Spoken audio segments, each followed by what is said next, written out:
Magandang gabi po sa lahat, Luzon, Visayas, Mindanao. Tayo nagbabalik dito sa ating YouTube channel, Samuel Soriano TV 29 para mag-discuss ulit ng another coins. At ito po ay ating hilig, mangulikta ng barya. Kaya tayo nandito nagsiselling ng kanilang mga alaga ang aking mga koleksyon. At isa naman tayong kolektor.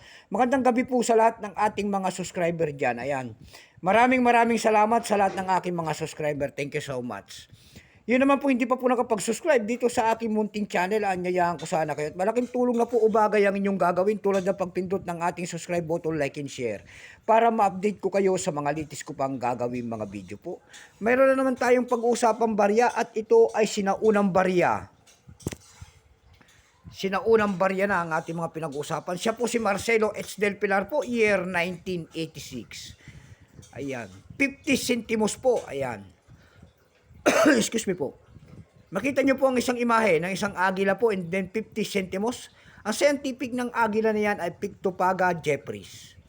Bago tayo magsimula sa ating talakyan, kilalanin mo muna natin siya para makita natin ang kanyang presyo. Issue po, Philippines po. Period Republic 1946 up to date po. Type standard circulation coins years 1983 hanggang 1990. Value nito 50 centimos. Large type po ito, may maliit.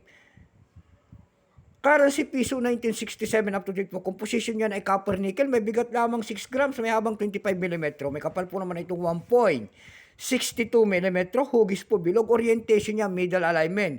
Itinigil naman ang paggamit sa barya na ito noong January 2, 1998. Number M-2461. Reference number KM-242. Ayan. Ang tawag sa ating likod niyan ay monkey eating eagle. Ang kanyang scientific name, Pictopaga jeffreys. Itong year 1986, ito po ay 29%. Kung ilang piraso naman ang ginawa sa barya na hawak natin, ito po ay 120 million lamang. Napakarami rin. May price na po ito doon sa ating numista.com kung tawagin ang ating mga kolektor. Yung kanyang extra file ay 24, almost ang circulated 57. Ang circulated nito ay 64 pesos. Sa eBay.com, dako tayo sa kanyang presyo. Sa eBay.com po, nakakita tayo nagbebenta doon ng $5. Nasundan po ito ng $4 and then the Carousel PH naman po sa pangalawang platform.